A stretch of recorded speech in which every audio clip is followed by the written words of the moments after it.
6 months ago, the chess world was shocked.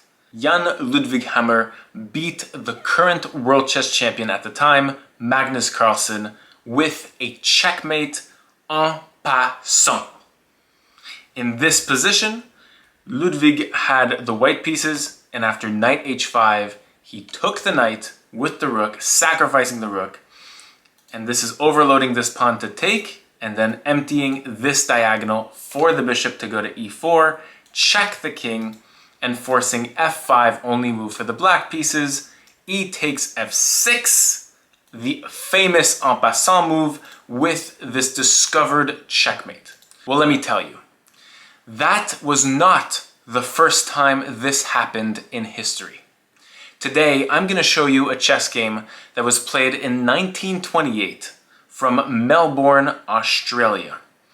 And let me tell you, it is the first recorded en passant checkmate in the history of chess. The game I have here wasn't necessarily a game between world-class players, but it is a beautiful game that was played in 15 moves, and you know how it ends. The person playing the white pieces was called Goderson. I don't know who that was, and probably neither do you.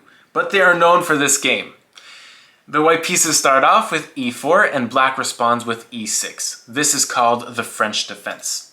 White moves on with d4, taking up the center with their pawns, and then black attacks the center with d5, harming this pawn on e4 and forcing it to respond either with a defense or with what white played, which is e5.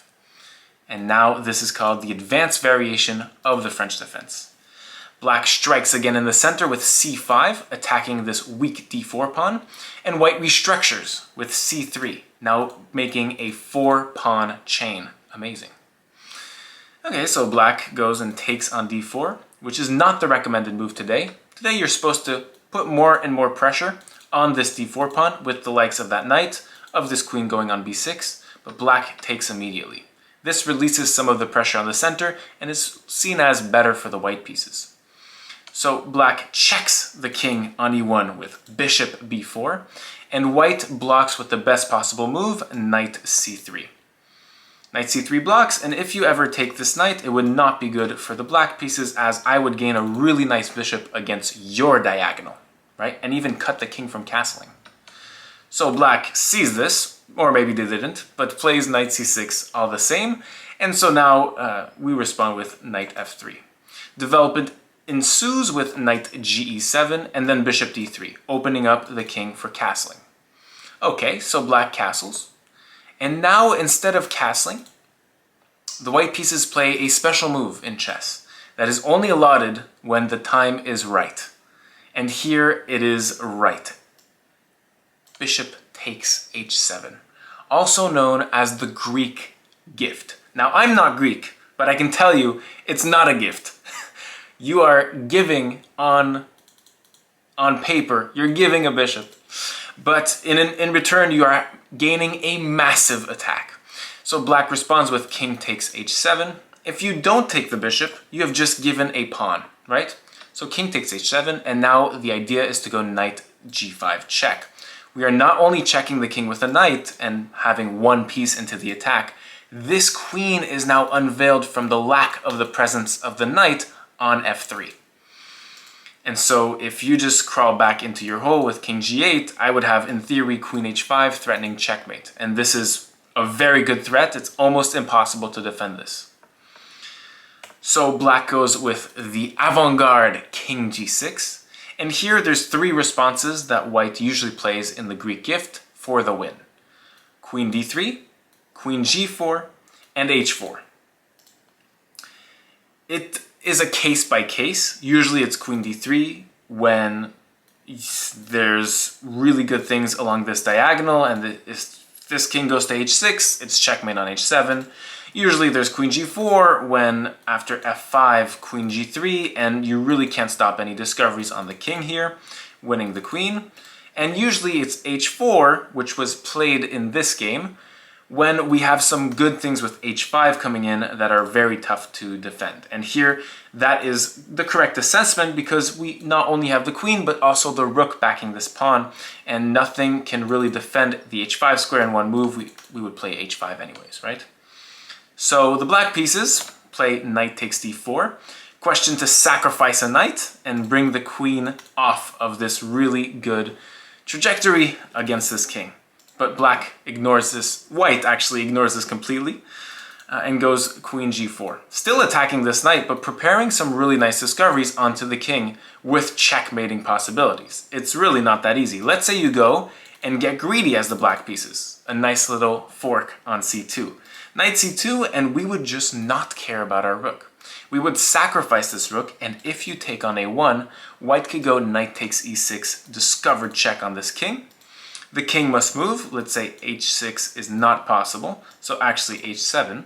And here we would have queen takes g7, checkmate. So black needs to be careful. And after queen g4, black plays f5. Attacking this queen and harming the queen if we were to bank on this discovered check, right? If we do discovered check now, it is only our queen checking the king and black can just take the queen.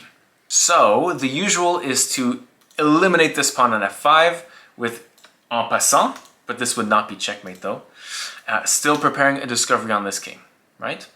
And then black would have something like check here, b takes, knight c2 with the usual fork that we saw, and then not knight takes a1 because we saw what happens there, but actually king takes f6, and somehow this king lives to see another day. Check, king e5, and we're seeing this king find safety somehow with the threat of going to d6, c7, and b8 and just find security. Really cool. On queen g3 check, king back to f6, obviously the king can't go back, and then this would be, well, an undesired perpetual for the white pieces. So here, instead of taking en passant, we save that type of move for the future, and we go with h5 check. h5 is a really nice move because not only do we not have to deal with this queen attack for now, we are checking this king and forcing an outcome out of the black pieces. That is one of the best things you can do for yourself in chess, is force a move in your opponent's camp. And this forces the only move, king h6. And now black ensued with knight takes e6 check. This is a discovered check. Once again, this is the first discovered check of the game, but it's not the first discovered check that we've been talking about. You see, we saw this move for a long time with the discovered check of this queen. Knight takes e6 is different though. Here it is really, really looking bad for black. If you intercept this discovery check with f4, I will have queen takes g7 with checkmate on this king. Remember, this pawn is defended by the rook. And if you move your king, let's say king h7, we have queen takes g7 checkmate. GG's. And what if you defend otherwise, with another block that is possible in this position? Well, black played the third option, pawn to g5. And this lets for a very special move. Not queen takes g5, that would only checkmate in 2 moves. And not bishop takes g5, because the king would go down. But this does allow for h takes g6, en passant, checkmate. And the game was concluded here. It's a beautiful checkmate with this rook, with this double... Wait, what is this actually? This is an en passant, double check, double discovery, checkmate. En passant, double check, discovery, checkmate. En passant, double discovery, checkmate. Wow. Please feel free to like this video and subscribe to this channel if you want to see something more like this in the future. For now, I'm wishing you a fantastic day and see you next time.